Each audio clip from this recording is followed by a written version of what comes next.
जोधपुर में जन आंदोलन। ये जन आंदोलन क्या है साहब? राजस्थान का जन आंदोलन सर्वप्रथम जोधपुर से प्रारंभ हुआ। जन आंदोलन का मतलब जनता ने आंदोलन किया जो। और सबसे पहले जनता ने आंदोलन कहां से किया? जोधपुर से। ठीक है सब। जनवरी 1938 में नेताजी सुभाष चंद्र बोस जोधपुर आए और उन्होंने लोगों से त्याग और बलिदान के लिए सदैव तत्पर रहने के लिए आह्वान किया। द्वितीय महायुद्ध में जब अंग्रेजों ने देशी राज्यों से परामर्श किए बिना ही देशी राज्यों को युद्ध में धकेल दिया तो मारवाड़ लोक परिषद में उसके विरुद्ध आवाज उठाई गई। देखो, द्वितीय विश्व युद्ध हुआ था और द्वितीय विश्व युद्ध में अंग्रेजों ने इन देशी राजाओं को बिना पूछे ही, और जो सेना थी देशी राज्यों की जिसमें हमारे भारत के सिपाही थे, हमारे राजस्थान के सिपाही थे, उन सिपाहियों को लड़ने के लिए विदेश भेज दिया था। और हमारे राज्य सरकारों से जो छोटे छोटे जो अपने राज्य थे उनकी सरकारें थी जो कि अंग्रेजों के बड़े भक्त थे था, उनसे भी राय नहीं ली गई। तो उनमें बड़ा थोड़ा दुख हुआ इस बात का कि हमारे सैनिकों को युद्ध में ऐसे बिना पूछे, हमसे बिना पूछे ही वहां झोंक दिया गया।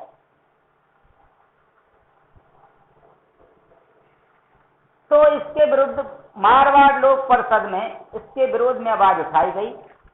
जब ब्रिटिश प्रांतों में कांग्रेस मंत्रिमंडलों ने अपना रोष बताते हुए पद से त्याग पत्र दिए तो जोधपुर के जय नारायण व्यास ने भी सलाहकार परिषद से इस्तीफा दे दिया।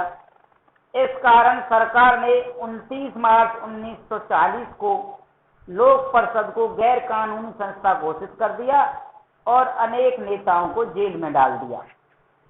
छात्रों ने इस आंदोलन में सक्रिय भाग लिया। सक्रिय का मतलब सीधे सीधे गए, खुद ही गए। इनमें प्रमुख थे जगदीश लाल, जोरावर मल, मदन लाल। इन्होंने छात्रों को स्कूल जाने से रोका और उन्हें परीक्षा न देने का अनुरोध किया। 18 अगस्त 1942 को आंदोलन के छठे डिक्टेटर फूलचंद बापना को गिरफ्तार कर लिया गया। नागौर के शिवदयाल दवे को भी, जिसे 7वां डिक्टेटर बनाया गया था, गिरफ्तार कर लिया गया। 8वें डिक्टेटर तुलसीदास राठी को भी उसी दिन गिरफ्तार कर लिया गया। इस प्रकार पुलिस ने एक ही दिन लोक परिषद के 3 डिक्टेटरों को गिरफ्तार कर लिया। मारवाड़ की स्त्रियों ने भी आंदोलन में महत्वपूर्ण योगदान दिया। महिलाएं भी पीछे नहीं रही मारवाड़ में। मारवाड़ जोधपुर को ही कहते हैं। 18 अगस्त 1942 को 5 स्त्रियों ने कुछ स्कूली छात्रों के साथ मिलकर ब्रिटिश विरोधी नारे लगाते हुए प्रभात फेरी निकाली। शीघ्र ही भीड़ इकट्ठी हो गई। घुड़सवार पुलिस को रोकने के उद्देश्य से स्त्रियां सड़क पर लेट गई। क्रुद्ध जनता ने पुलिस को बुरा भला कहा और उस पर पत्थर फेंके, जिनमें रमा देवी, कृष्णा कुमारी, अचलेश्वर प्रसाद की पत्नी और दयावती रामचंद्र पालीवाल की पत्नी शामिल थी। इससे पूर्व उन्होंने सर प्रताप स्कूल, पुष्टिकर स्कूल और सरदार हाई स्कूल में धरना देने का प्रयास किया। 22 सितंबर 1942 को एक सभा में सूरज देवी माथुर और सावित्री देवी माथुर ने उत्तरदायी शासन संबंधी गीत गाए। आर्य समाज कन्या पाठशाला की प्रधान अध्यापिका ने इस सभा में एक जोशीला भाषण दिया। बाद में सार्वजनिक मांग पर 1944 में जोधपुर राज्य व्यवस्थापिका सभा की स्थापना की गई, लेकिन राष्ट्रवादी इससे संतुष्ट नहीं हुए और अक्टूबर 1946 को डावरा कांड हुआ, जिसमें ढीडवाना की जागीरदारों ने अपने सामंती सहयोगियों के द्वारा लोक परिषद के कार्यकर्ताओं पर अमानवीय अत्याचार किए। यद्यपि राष्ट्रीय समाचार पत्रों में इस कृत्य की तीव्र भर्त्सना की गई, परंतु जोधपुर महाराजा ने इसकी कोई परवाह नहीं की। जून 1947 में जोधपुर के महाराजा उम्मेद सिंह का देहांत हो गया। उनके पुत्र हनुवंत सिंह को गद्दी सीन किया गया, गद्दी पर बैठाया गया। नए राजा ने प्रधानमंत्री वेंकटाचारी को हटा दिया और अपने जागीरदारों व रिश्तेदारों का मंत्रिमंडल बना लिया। 28 फरवरी 1948 को भारत सरकार ने वीपी मेनन को जोधपुर भेजा और उनको समझाने पर राजा ने वस्तु स्थिति को समझा। 1948 ईस्वी में जय नारायण व्यास के मंत्रिमंडल का निर्माण हुआ और मार्च 1949 में जोधपुर बृहत राजस्थान में विलीन हो गया। देखो, जब देश आजाद हो गया 1947 में, जब देश आजाद हो गया तो अंग्रेज करके क्या गए थे, जैसे भारत को आजादी दी थी ने, तो 14 अगस्त को ही घोषणा कर दी थी उन्होंने रात को 12 बजे पाकिस्तान की, पहले पाकिस्तान की मांग घोषणा कर दी थी, भाई पाकिस्तान होगा, भारत होगा। अब इन देशी राज्यों से भी कह दिया कि आप चाहो तो भारत में शामिल हो सकते हो, आप चाहो तो पाकिस्तान में शामिल हो सकते हो, और यदि आप चाहते हो हम तो स्वतंत्र रहना चाहें तो आप भाई स्वतंत्र भी रह सकते हो। तो भैया 3 रियासत थी, जम्मू कश्मीर, जूनागढ़ और हैदराबाद। इन्होंने तो उस समय कह दिया हम तो अपने आप को स्वतंत्र रखेंगे साहब, ना तो हम भारत में शामिल होंगे और ना हम पाकिस्तान में शामिल होंगे। अब देखो साहब, हमारा ये जो जोधपुर था, जो जोधपुर के शासक के भी मुंह में पानी आ रहा था। ये जोधपुर, जैसलमेर और तुम्हारा उदयपुर, ये तीनों राजा अंदर ही अंदर पाकिस्तान में मिलने के बारे में सोच रहे थे। जब इसकी भनक भारत सरकार को लगी तो भारत सरकार ने वीपी मेनन को, जो एकीकरण करा रहे थे, भारत का उनका बड़ा जिम्मा था, सरदार वल्लभ भाई पटेल और जीपी मेनन, इन पर बहुत बड़ी जिम्मेदारी थी उस समय राज्यों का एकीकरण किया जाए, इनका भारत संघ में मिलाया जाए, जैसे भी हो समझा बुझा करके। तो उन्होंने आकर के जोधपुर में जब बातचीत की और बातचीत करने के बाद फिर आखिरकार मार्च 1949 को जोधपुर बृहत राजस्थान में विलीन हो गया। तो जोधपुर था पहले, ये राजस्थान में मिल गया। अगला नंबर है बीकानेर में जन आंदोलन। जब जोधपुर का नंबर आ गया, अब बीकानेर का आएगा।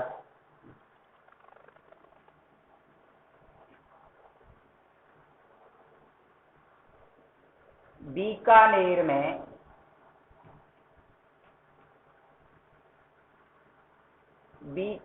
में जन आंदोलन। बीकानेर के महाराजा गंगा सिंह एक प्रगतिशील शासक थे।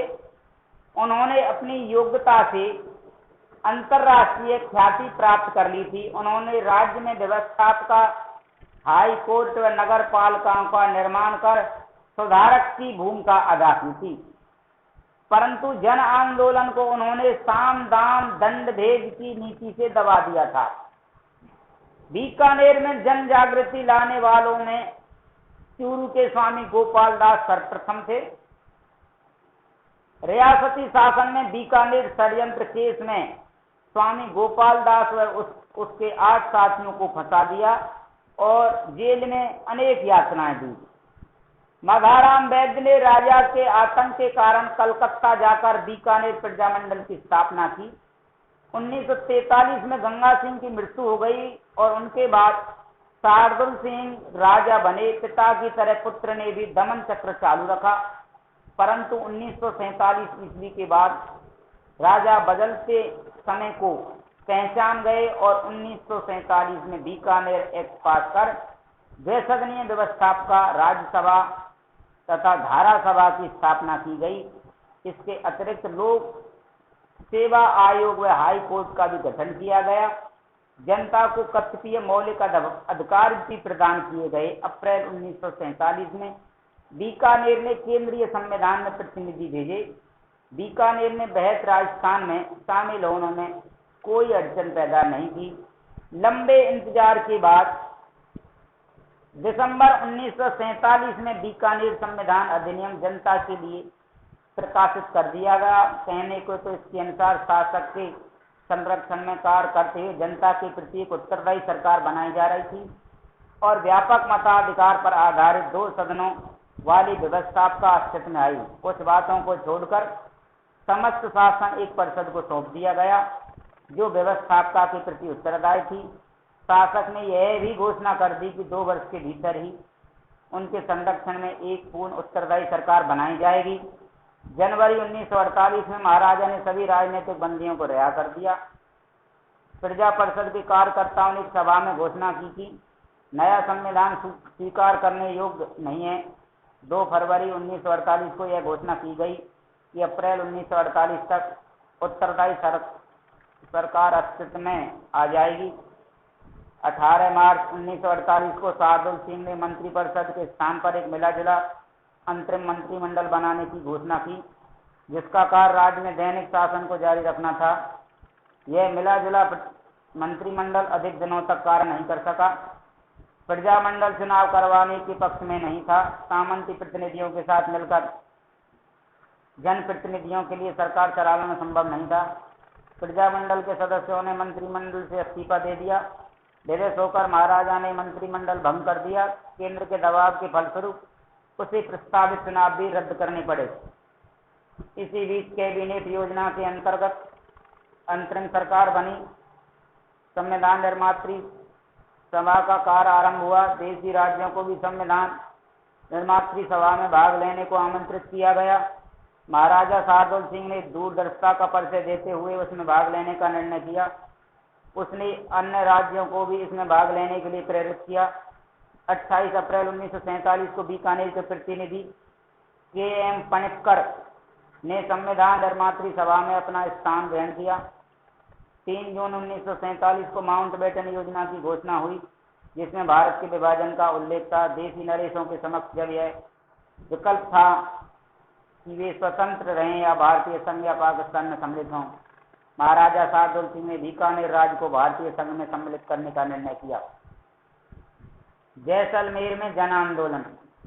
जैसलमेर एक ऐसा राज्य था जहां जन चेतना का नितांत अभाव था। इसका मूल कारण यह था कि जैसलमेर में कम जनसंख्या थी और उसका अधिकांश भाग मरुभाग था। यातायात के साधनों का अभाव था और संचार माध्यम भी विकसित नहीं थे।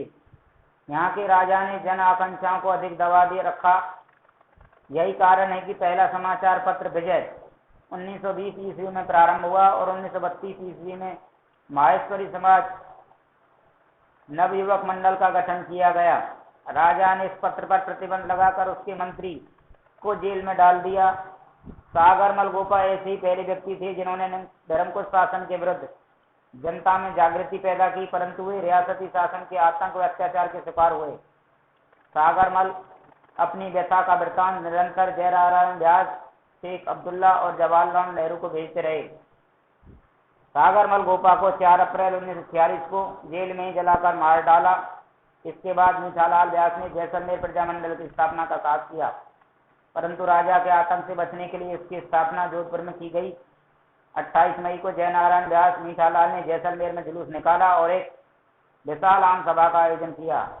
इसके पश्चात जन भावना को नहीं दबाया जा सका। अंत में जैसलमेर भी बृहद राजस्थान में शामिल हो गया। मेवाड़ में जन आंदोलन। मेवाड़ राज्य में जन जागृति का सूत्र पहले से ही बिजौलिया सत्याग्रह और बेंगू किसान आंदोलन के रूप में हो चुका था। अप्रैल 1938 में माणिकलाल बर्वा ने मेवाड़ प्रजामंडल की स्थापना की। मेवाड़ के तत्कालीन प्रधानमंत्री धर्मनारायण ने इसे गैर कानूनी संस्था घोषित कर दिया और माणिकलाल वर्मा को मेवाड़ छोड़कर चले जाने का आदेश दिया। इस पर माणिकलाल वर्मा अजमेर चले गए और अपनी गतिविधियों का संचालन वहां रहकर करने लगे। लेकिन मेवाड़ की सरकार ने फरवरी 1939 में माणिकलाल वर्मा को देवली से जबरदस्ती उठा लिया और उन्हें यातनाएं नहीं दी गई। अब तो मुकदमा चलाकर जेल में डाल दिया गया। फरवरी 1941 में प्रजामंडल पर से प्रतिबंध हटा दिया गया। नवंबर 1941 में प्रजामंडल का प्रथम अधिवेशन माणिकलाल वर्मा के सभापतित्व में बड़ी धूमधाम के साथ हुआ। इस अवसर पर आचार्य जेपी कृपलानी, विजयलक्ष्मी पंडित भी आई और खादी व ग्राम उद्योग प्रदर्शनी का आयोजन भी किया गया। बाद में मेवाड़ हरिजन सेवा संघ की स्थापना की गई और इसका कार्यभार मोहनलाल सुखाड़िया को सौंप दिया गया। इसी प्रकार भील मीणा आदिवासियों के कल्याण का कार्य बलवंत सिंह मेहता की सुपुर्द कर दिया गया। अगस्त 1942 में जब महात्मा गांधी ने भारत छोड़ो आंदोलन चलाया तो प्रजामंडल को फिर गैर कानूनी संस्था घोषित कर दिया गया और उसके संबंध नेताओं को गिरफ्तार कर लिया गया। दिसंबर 1945 में मेवाड़ प्रजामंडल के नियंत्रण पर अखिल भारतीय देशी राज्य लोक परिषद का 7वां अधिवेशन उदयपुर में आयोजित किया गया, जिसमें 435 प्रतिनिधियों ने भाग लिया। इस सम्मेलन की अध्यक्षता पंडित जवाहरलाल नेहरू ने की। धीरे धीरे देश के वातावरण के साथ मेवाड़ में भी परिवर्तन आने लगा। महाराणा ने उत्तरदायी शासन की मांग को आंशिक रूप से स्वीकार करते हुए मेवाड़ को नया संविधान दिया, जिसका प्रारूप के मुंशी ने तैयार किया था। स्वतंत्रता के बाद मेवाड़ भी राजस्थान में विलीन हो गया। अब बारी आई है सब कोटा की। कोटा में जन जागृति का सूत्रपात 1918 ईस्वी में प्रारंभ हो गया। कोटा निवासियों ने भी विदेशी वस्तुओं का बहिष्कार चालू कर दिया था। उनमें गांधी टोपी पहने जाने का उत्साह शुरू हो गया था। यहाँ पंडित नैनूराम शर्मा पहले व्यक्ति थे जिन्होंने राज्य की सेवा का त्याग कर सार्वजनिक जीवन में प्रवेश किया था। वो विजय सिंह पथिक द्वारा स्थापित राजस्थान सेवा संघ के सक्रिय सदस्य बने। उन्होंने सर्वप्रथम बेगार प्रथा के विरुद्ध कोटा में आंदोलन चलाया। उन्हें बताया थी ना, बेगार प्रथा, पैसे नहीं मिलते थे, मजदूरी नहीं मिलते थे, बिना मजदूरी और बिना पैसे के परिश्रम कराते थे, काम कराते थे।